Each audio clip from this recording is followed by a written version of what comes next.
السلام عليكم ورحمة الله تعالى وبركاته. إلى حضرة النبي المصطفى صلى الله عليه وسلم وإلى أزواجه وذرياته وإلى أصحابه وإلى التابعين وإلى التابع التابعين وإلى العلماء والنقباء والنجباء وإلى أولياء الصالحين وإلى آبائنا وأمهاتنا وإلى المسلمين والمسلمات والمؤمنين والمؤمنات، وخصوصا إلى مؤلف الكتاب شيخنا شيخ زكريا الكندهلوي رحمه الله تعالى بسير الفاتحة. الحمد لله رب العالمين.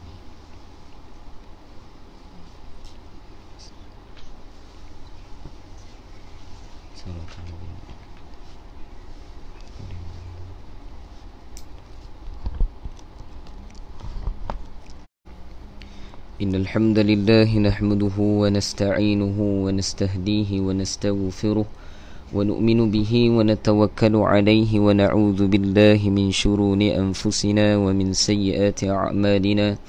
من يهده الله فلا مضل له ومن يضلله فلا هادي له. نشهد أن لا إله إلا الله وحده لا شريك له، ونشهد أن سيدنا ونبينا ومولانا وحبيبنا وطبيبنا وإمامنا محمدا عبده ورسوله لا نبي بعده. اللهم صل وسلم على نور الأنوار وسير الأسرار وترياك الأغيار ومفتاح باب اليسار سيدنا ومولانا محمدا المختار وآله أطهار وأصحابه الأغيار عدد نعم الله وإفضاله. فقال سبحانك لا علم لنا إلا ما علمتنا إنك أنت العليم الحكيم. فقال رب اشرح لي صدري ويسر لي أمري واحلل عقدة من لساني يفقه قولي. اللهم اغفر لنا ما قدمنا وما أخرنا وما أصرنا وما أعلنا وما أسرفنا وما أنت أعلم به منا. أنت مقدم وأنت مؤخر، لا إله إلا أنت يا مقلب القلوب ثبت قلوبنا على دينك وعلى طاعتك. سبحانك إنا كنا من الظالمين.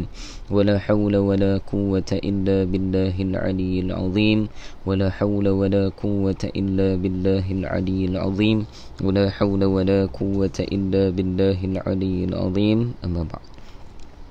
Sahabul fadilah, para alim ulama, para asatidzah, para tuan-tuan guru yang saya muliakan, bonda saya di sebelah ni, semoga Allah Subhanahu wa taala memberi afiah, Allah mudahkan segala urusan, Allah memberkati umur dalam kebaikan kepada Allah Subhanahu wa taala dan kepada keluarga saya di hadapan ni. Semoga Allah juga beri perkara yang sama, dan sidang pendengar dan penonton di Facebook Live Madrasah Ar-Raudah, semoga Allah Subhanahu wa taala juga memberi perkara yang sama kepada kita, dan Allah taala juga mempermudahkan setiap urusan kita.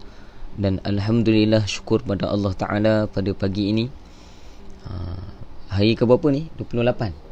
28 Ramadan dah.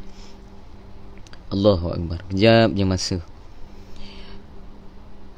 Menjadi kebiasaan bagi orang beriman, para ulama sebut, bagi orang beriman, apabila Ramadan pada akhir Ramadan ini, ada satu sifat yang akan Allah Ta'ala anugerahkan pada dia, ataupun satu perasaan yang Allah Ta'ala akan berikan pada dia, yakni perasaan sedih kerana akan ditinggalkan satu bulan yang sangat berkat di dalamnya, yang mana pada bulan ini digandakan berbagai-bagai bentuk amalan ibadat ini digandakan di sisi Allah Ta'ala, dan dikurniakan berbagai-bagai nikmat daripada Allah Subhanahu wa taala yang boleh diperolehi di dalam bulan ini sahaja dan tidak boleh didapati di dalam bulan-bulan yang lain.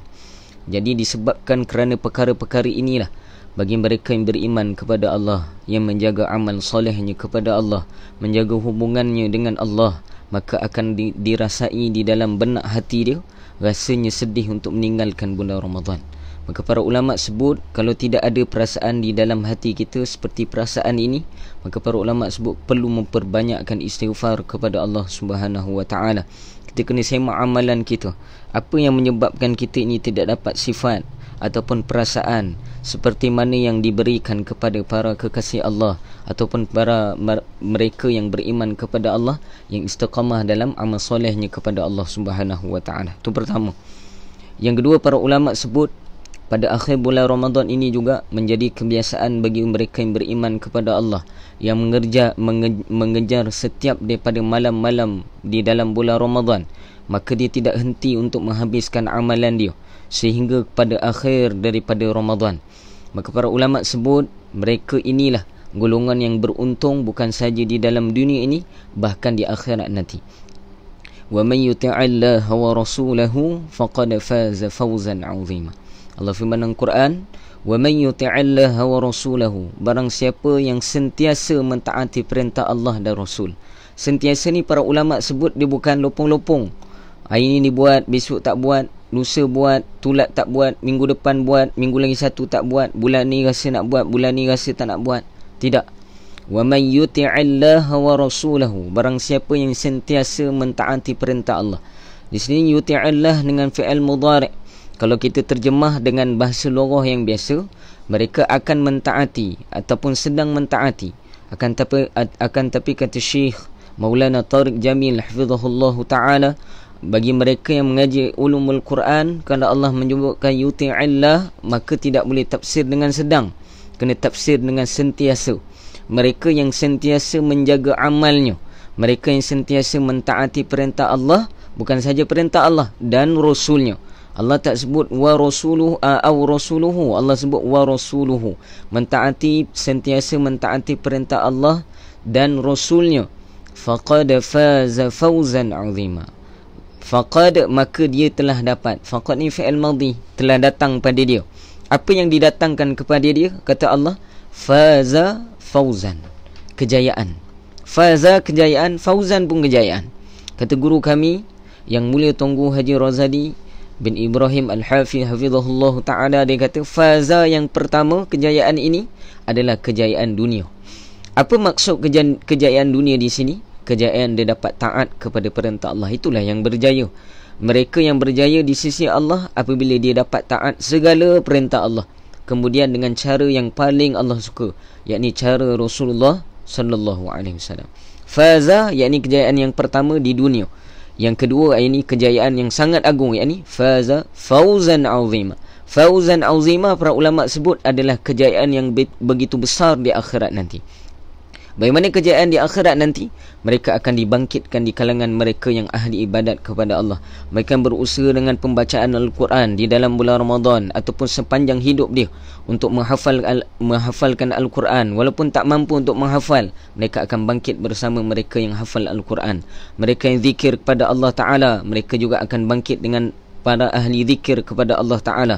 Mereka yang istiqamah dengan berpuasa, bukan saja di dalam bulan Ramadan, puasa 6 pula di bulan Syawal, kemudian istiqamah dengan puasa sunat dan sebagainya. Maka dia dibangkitkan di kalangan mereka yang sentiasa berpuasa di dunia dahulu, dan mereka yang sentiasa bersedekah pula dibangkit dengan bersama mereka yang sedekah.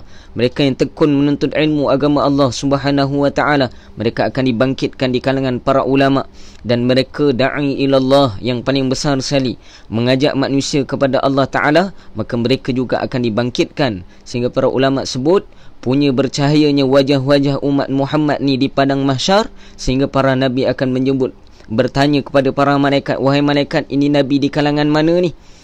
Punya ramainya wajah mereka bercahaya macam para nabi yang lain. Maka dijawab oleh para malaikat, mereka ini bukan nabi, bahkan mereka ini umat daripada umat Rasulullah sallallahu alaihi wasallam yang sentiasa menjaga amalnya, sentiasa menjaga setiap amal berdasarkan sunnah baginda Nabi sallallahu alaihi wasallam yang telah disyarahkan oleh para ulama, dan mereka tidak lupa juga untuk mengajak orang lain menuju kepada Allah Subhanahu wa taala.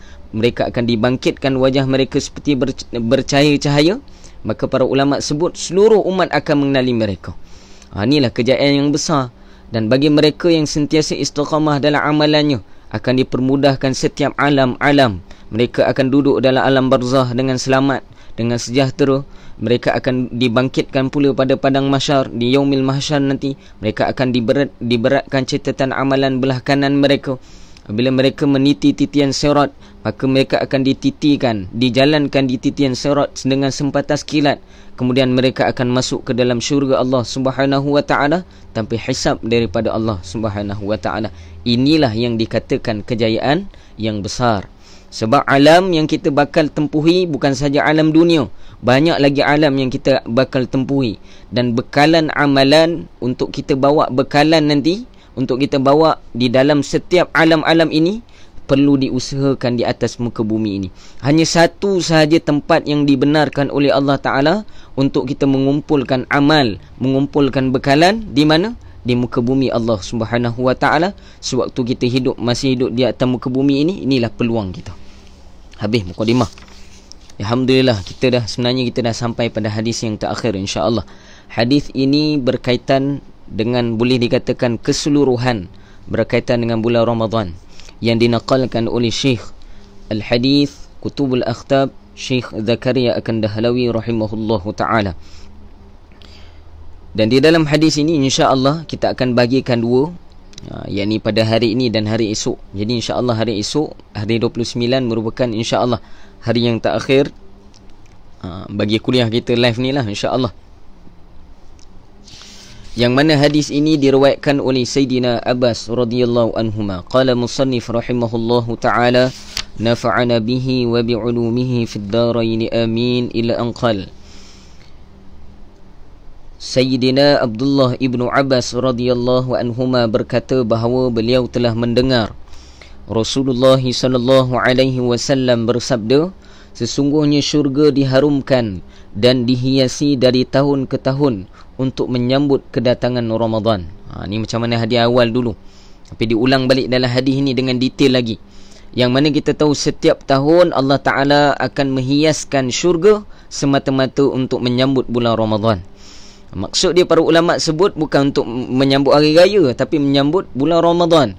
Maka para ulama sebut bagi kita orang beriman kepada Allah dan beriman kepada Rasulullah, yang berusaha untuk menjaga amal kebajikan kita di dunia ini untuk kita bawa bekal di akhirat, maka para ulama juga sebut untuk kita juga memperhiaskan setiap amalan kita di dalam bulan Ramadan. Bagaimana Allah Ta'ala menghiaskan syurga Allah, begitulah kita perlu menghiaskan amalan kita juga untuk kita masuk ke dalam syurga Allah Subhanahu wa Ta'ala. Apabila tiba malam pertama dari bulan Ramadan, sejenis angin akan bertiup di bawah arash yang dinamakan muthirah. Lalu bergeseranlah daun-daun pokok syurga dan juga gagang pintu-pintu syurga. Maka kedengaranlah satu bunyian yang begitu merdu, yang tidak pernah didengari bunyian yang lebih merdu dari itu sebelumnya. Dalam hadis ini riwayat Ibnu Abbas, para ulama sebut pada hadis ini Nabi SAW bagi tahu pada malam pertama Ramadan akan bertiupnya satu angin yang bernama muthirah, yang mana angin ini akan melanggari ataupun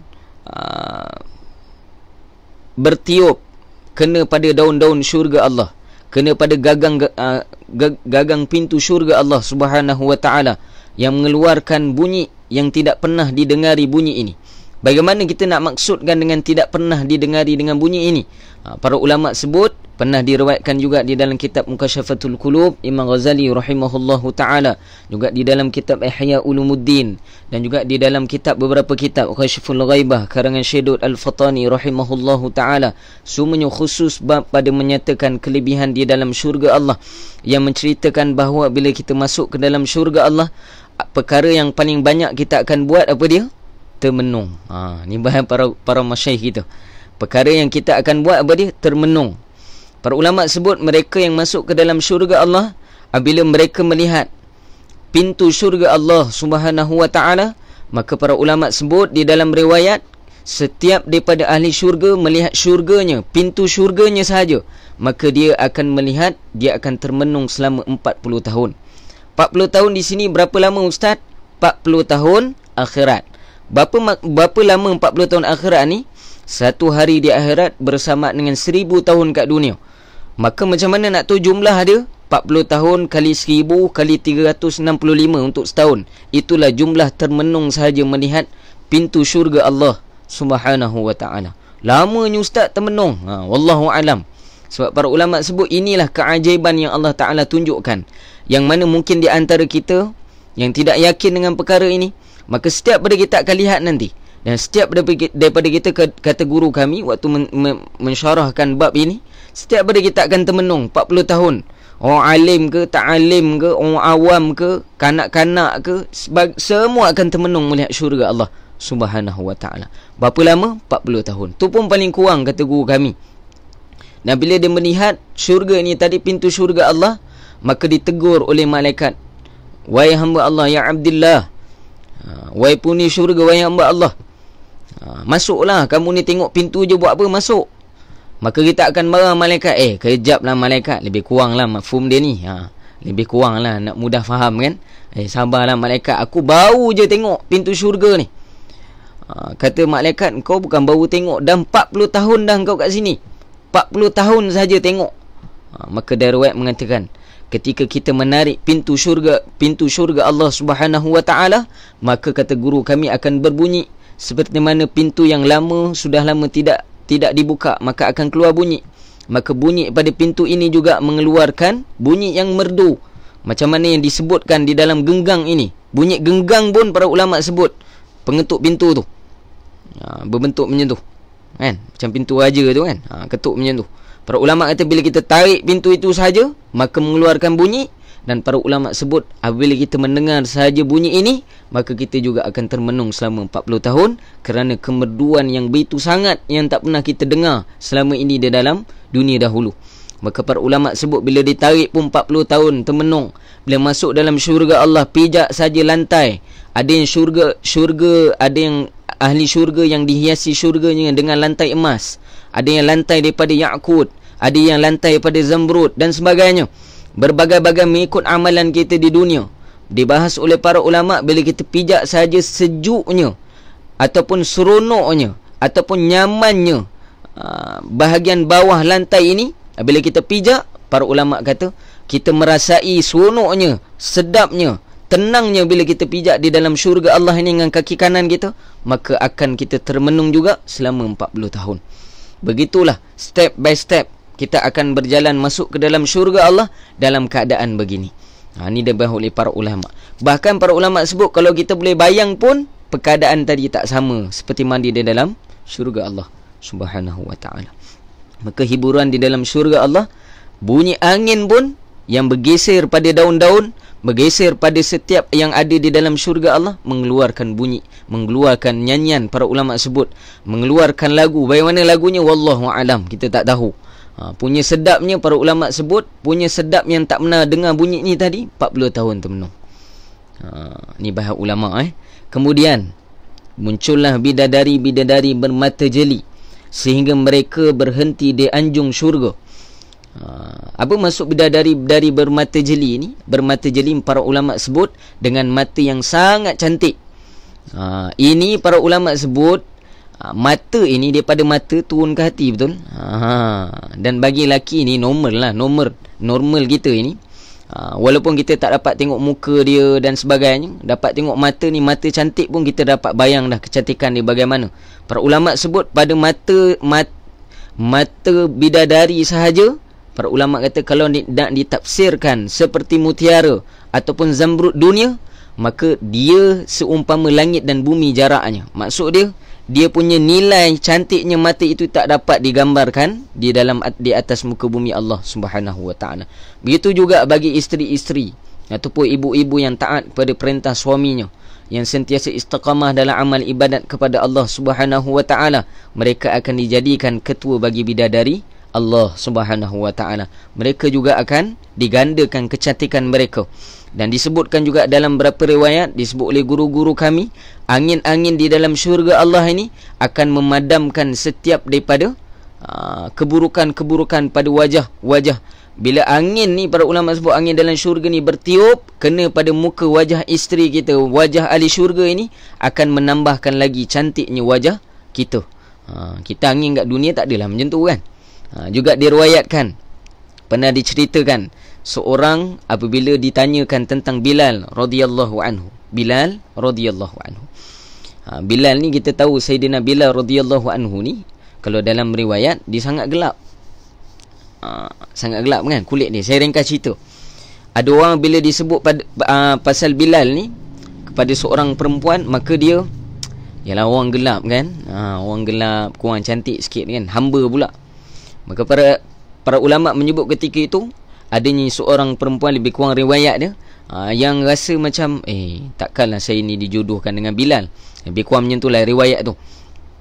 Maka Nabi SAW meriwayatkan, Nabi sabda, sungguhnya Bilal nanti bila dia masuk ke dalam syurga Allah Subhanahu Wa Taala akan dikikiskan setiap daripada anggota dia ni, yakni daripada wajah dia, daripada kulit dia tadi hitam-hitam ni akan dikikiskan dan akan ditaburkan di setiap daripada syurga Allah Taala. Kikir ni akan jadi serbuk, maka akan ditaburkan kepada setiap syurga Allah Taala. Maka setiap bidadari dan ahli syurga yang mengambil daripada habuk-habuk tadi dan melekatkan pada wajahnya, yang ini menjadikan tak lalat lah, misal kata menyentuh lah, menambahkan lagi cantik ni, bila dia lekat saja, maka kecantikan dia akan digandakan oleh Allah Ta'ala. Dia yang pandang rendah lah orang gelap semua kan. Kita tak tahu kat syurga nanti Allah Ta'ala bagi macam mana kat dia. Banyak riwayat Bilal ni. Antara riwayat yang paling sahih, yakni riwayat tentang Nabi mendengar tapak kaki Bilal di dalam syurga Allah Subhanahu Wa Taala. Bilal dah waktu tu hidup lagi, belum meninggal. Dan riwayat kata Nabi SAW sudah mendengar tapak kaki Bilal di dalam syurga Allah Subhanahu Wa Taala. Dengar tapak kaki je, Nabi dah tahu itu Bilal radhiyallahu anhu. Tak habis nanti kita syarah ni. Kemudian bidadari tadi mereka menyeru, adakah sesiapa yang ingin meminang kami supaya Allah Ta'ala mengahwinkannya dengan kami. Pada malam pertama Ramadan tu, bidadari akan sebut, ni khusus bagi lelaki lah, adakah sesiapa yang ingin siapa yang ingin berkahwin dengan kami, kami nak kahwin dengan dia ni. Cerita pasal bidadari nanti tak habis pula. Saya baca dulu. Kemudian mereka berkata lagi, wahai Ridwan. Siapa dia Ridwan ni? Malaikat penjaga syurga Allah Subhanahu Wa Taala. Wahai Ridwan penjaga syurga, malam apakah ini? Beliau akan menjawab kepada mereka dengan berkata, yakni Ridwan akan berkata, malaikat Ridwan akan berkata pada bidadari, ya, malam ini adalah malam pertama dari bulan Ramadan. Yakni hari ini pintu-pintu syurga dibuka bagi orang yang berpuasa di kalangan umat Muhammad sallallahu alaihi wasallam. Dalam riwayat ini khusus pada bulan Ramadan dikhususkan bagi umat Muhammad saja dibukakan pintu syurga bagi mereka. Allahu akbar. Kemudian Nabi SAW bersabda lagi, Allah Ta'ala akan berfirman, wahai Ridwan, bukakanlah pintu-pintu syurga, dan wahai Malik, yakni penjaga neraka Allah Ta'ala, tutuplah pintu-pintu neraka bagi mereka yang berpuasa daripada kalangan umat Ahmad sallallahu alaihi wasallam. Wahai Jibril, turunlah ke muka bumi dan tangkaplah syaitan yang sangat-sangat degil, lalu ikatlah mereka dengan rantai, kemudian lontarkanlah mereka ke dalam laut supaya mereka tidak dapat merosakkan puasa umat Muhammad kekasihku sallallahu alaihi wasallam. Allahu akbar. Awal bulan Ramadan para malaikat dah ada kerja dia dah. Dia ada ibadat yang dikhususkan. Apa khusus bagi malaikat Ridwan? Kena buka pintu syurga untuk mereka yang berpuasa. Apa tugas khas, ibadat khas bagi malaikat Malik alaihi salam? Apa tugas khas dia? Menutup pintu neraka Allah Ta'ala.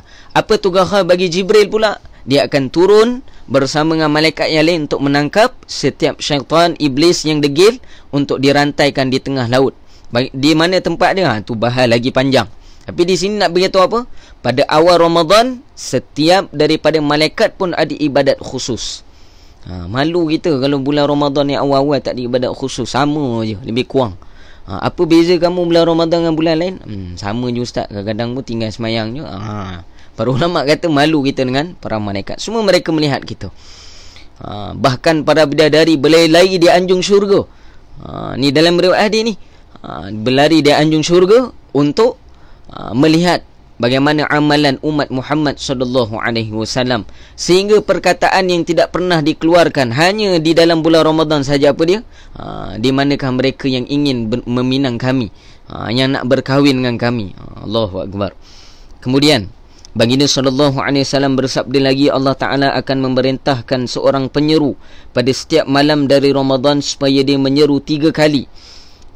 Satu penyeru ini bermaksud apa? Malaikat daripada Allah Ta'ala. Para ulama sebut malaikat ni khusus untuk menyeru pada setiap malam Ramadan sampai akhir. Apa seruan dia? Yang pertama, adakah sesiapa yang ingin memohon sesuatu supaya aku mengurniakannya? Aku di sini bermaksud membawa kalam daripada Allah Ta'ala. Yang ni sesiapa yang nak memohon sesuatu untuk Allah Ta'ala kabulkan apa yang dia nak.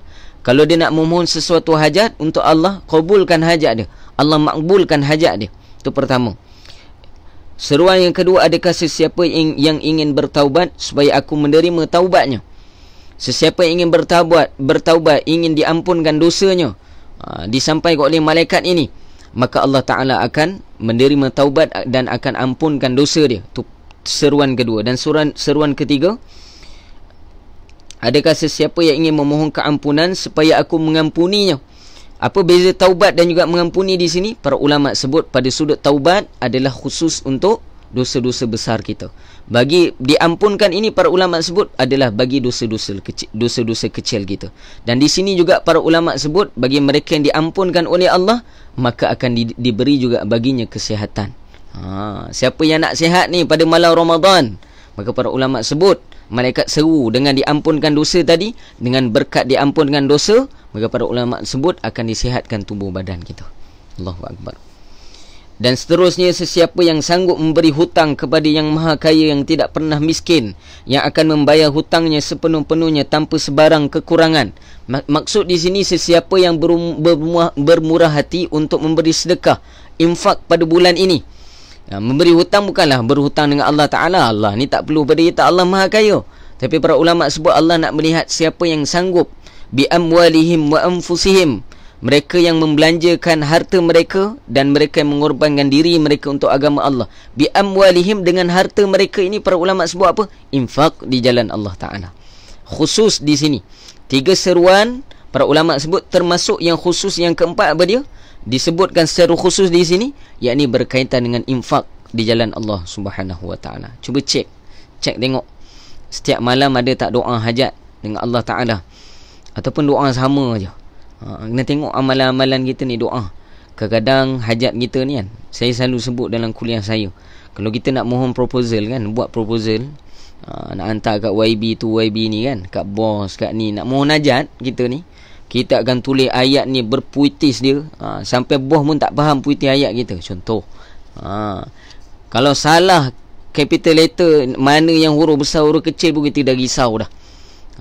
Hari ni para ulama sebut kita doa dengan Allah Ta'ala lebih kurang je kita buat, sehingga Allah Ta'ala ni yang akan mengkabulkan hajat kita. Kita doa lebih kurang je. Ya Allah, macam ni cukup. Ya Allah, macam ni cukup.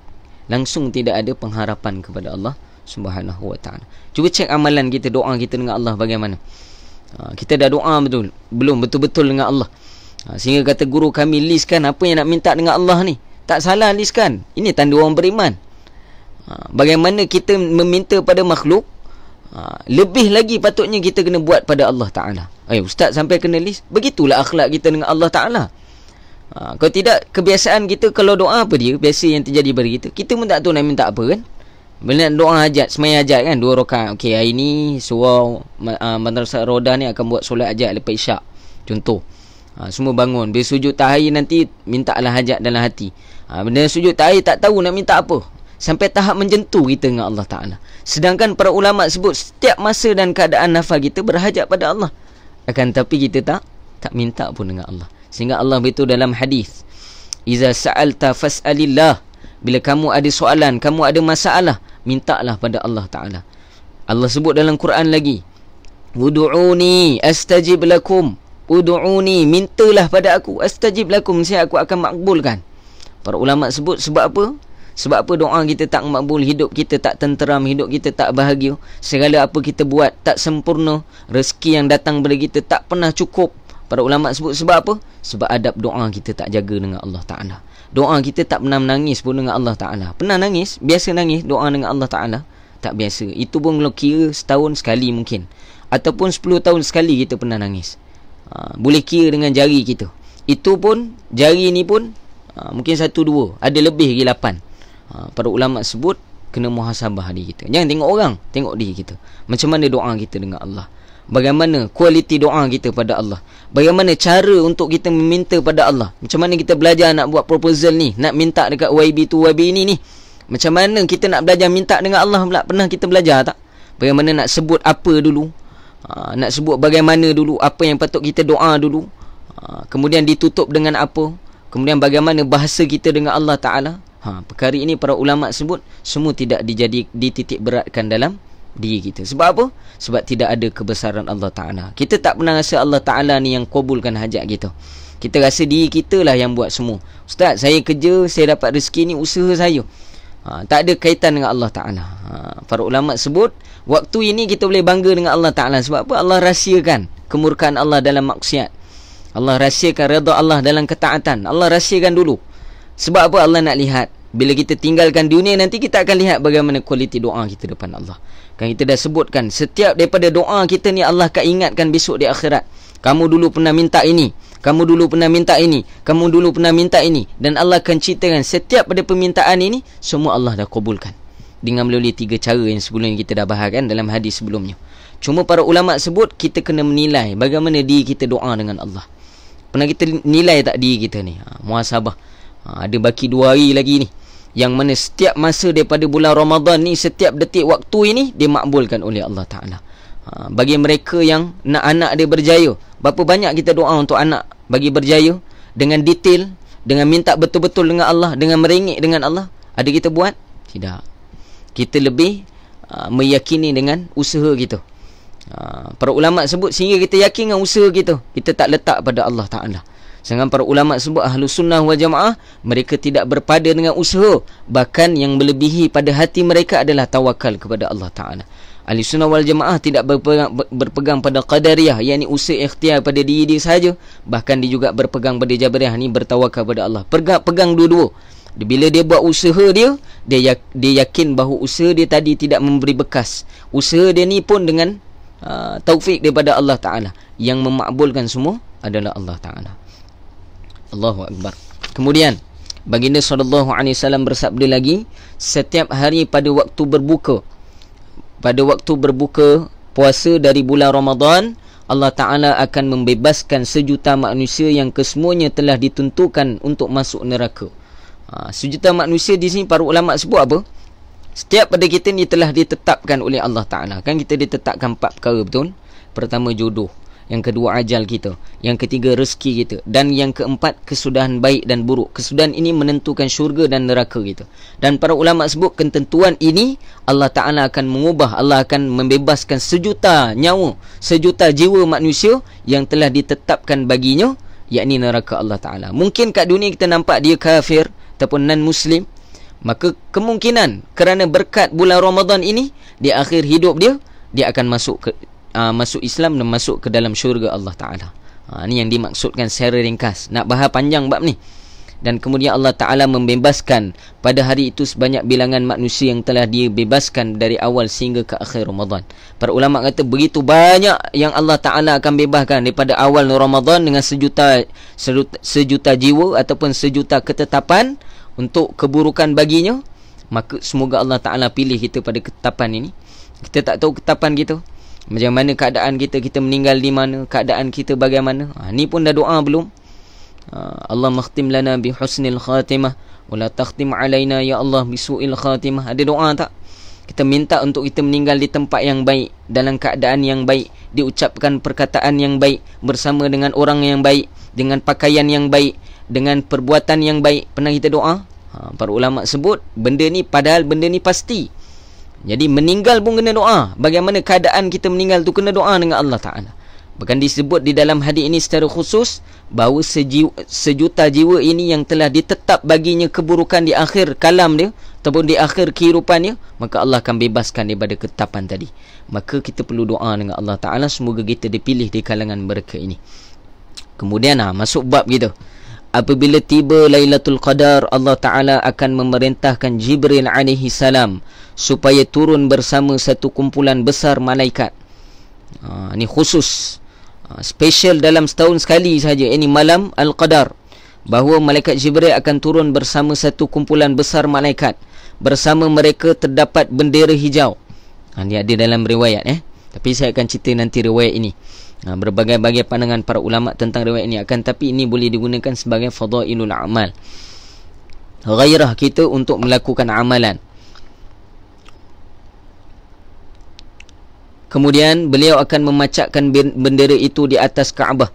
Jibril AS punya 100 sayap ni dalam riwayat inilah. Tapi dalam riwayat ini lemah, mengatakan bahawa ketika itu Jibril memacakkan bendera. Ada pun benar ataupun tidak, wallahu alam, kita serah pada Allah Taala. Sebab benda ni kita tak nampak. Ni berkaitan dengan ghaibiah, benda-benda yang ghaibiah. Maka dia letakkan hadi ni pada jalan pada hadi yang takhir. Kemudian 2 daripada sayap tersebut tidak pernah dibuka kecuali pada malam itu sahaja. Jibril AS, para ulama sebut, yang mana ada malaikat yang dalam riwayat ini tidak pernah dibukakan bagi Jibril AS sayap ini, hanya dibuka sayap Jibril ini khusus untuk malam Al-Qadar. Ini dalam riwayat ini. Lalu beliau membuka kedua-dua sayapnya sehingga menutupi timur dan barat. Ini juga para ulama sebut kerana dibukakan sayap malaikat Jibril ini menyebabkan pada malam Al-Qadar tadi kita akan nampak seumpama jernih sahaja, ataupun kita akan nampak seumpama gelap tadi dengan makna apa? Bersih sahaja. Sehingga malapnya keadaan tadi seakan-akan mendung pun tidak, seakan-akan cerah pun tidak. Ini dibahas oleh para ulama. Kemudian pada malam tersebut Jibril AS akan mendorong para malaikat lain supaya mereka pergi memberi salam kepada setiap orang yang sedang berdiri atau duduk, bersolat atau berzikir. Maka para malaikat itu akan berjabat tangan dengan mereka dan akan mengaminkan doa-doa mereka sehingga terbit fajar. Apabila terbit fajar, Jibril AS akan menyuruh segala malaikat, sekarang pulanglah. Ini ketika waktu subuh, malaikat ini selepas mengaminkan doa kita, berjabat tangan dengan mereka yang beramal pada malam Al-Qadar ini, maka ketika terbit saja subuh, maka para malaikat itu, malaikat Jibril AS akan menyuruh pada mereka, sekarang pulanglah. Para malaikat itu pun akan bertanya, wahai Jibril, apakah yang Allah Ta'ala telah lakukan terhadap keperluan-keperluan orang beriman di kalangan umat Ahmad sallallahu alaihi wasallam?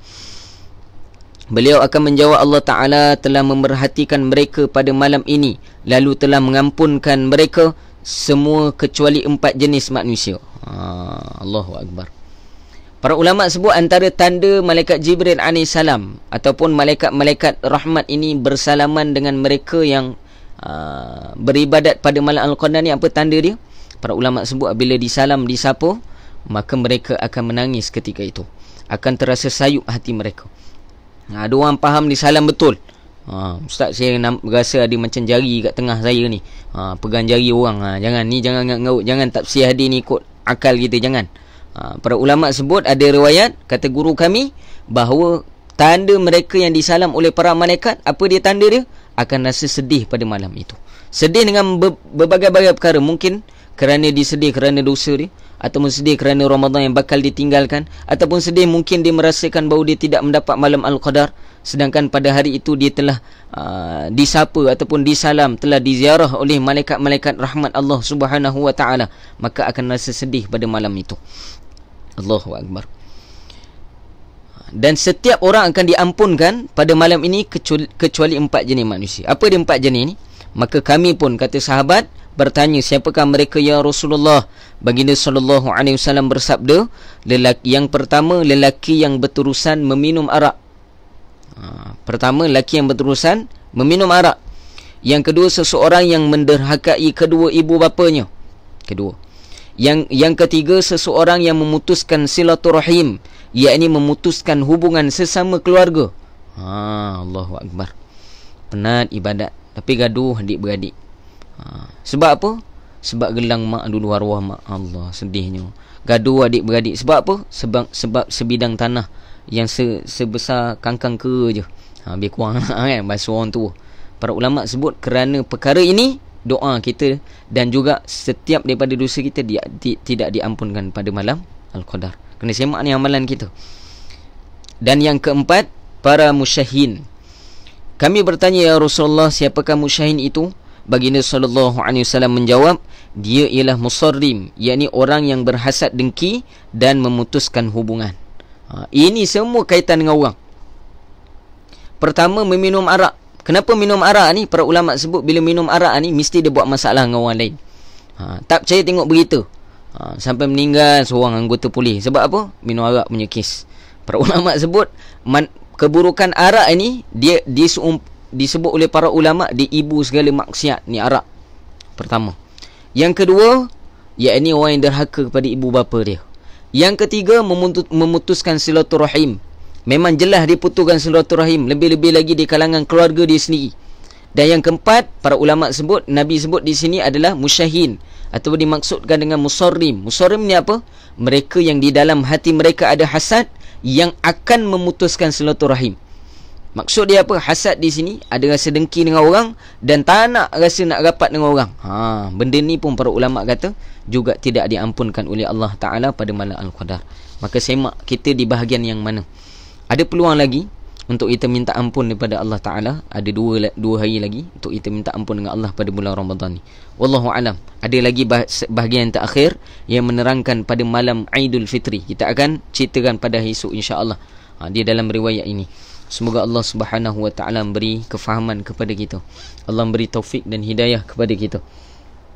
40 minit. Allah Ta'ala memberikan kesedaran kepada kita, insaf terhadap apa yang disebut oleh baginda Nabi SAW ini. Di dalam riwayat ini semata-mata untuk kita memperbaiki amalan kita kepada Allah Subhanahu Wa Ta'ala. Wallahu Subhanahu Wa Ta'ala a'lam. Maka esok adalah kuliah yang terakhir kita insya-Allah. Maka jangan lupa untuk hadir bersama nanti insya-Allah, yang mana kita akan ceritakan tentang malam yang special juga di dalam bulan Ramadan ini, Lailatul Jaizah. Apa yang berlaku pada malam Aidil Fitri dan pagi Aidil Fitri ini, apa yang berlaku di sisi para malaikat akan diceritakan pada hari esok insya-Allah. Wallahu Subhanahu Wa Ta'ala a'lam. Dan hari ini insya-Allah kita nak kongsikan satu doa. Sebenarnya bukan doa lah, saya nak kongsikan satu zikir yang merangkumi doa juga, yang mana diriwayatkan di dalam kitab Bukhari, hadis yang terakhir. Yang ini Nabi sebut lebih kurang mafhumnya, mereka yang melakukan amalan zikir ini, zikir ini sangat ringan di lidah tapi sangat berat di mizan, yakni timbangan mizan. Ada zikir yang sangat-sangat mudah di lidah tapi di sisi Allah di mizan bila ditimbang amalan ini sangat berat.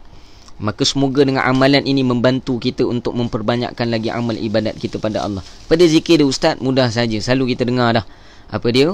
Ikut saya sama boleh? Subhanallah wa bihamdihi, Subhanallahil azim, Subhanallah wa bihamdihi, Subhanallahil azim, Subhanallah wa bihamdihi, Subhanallahil azim. Kalau kita nak waqaf awal tu subhanallahi wa bihamdihi.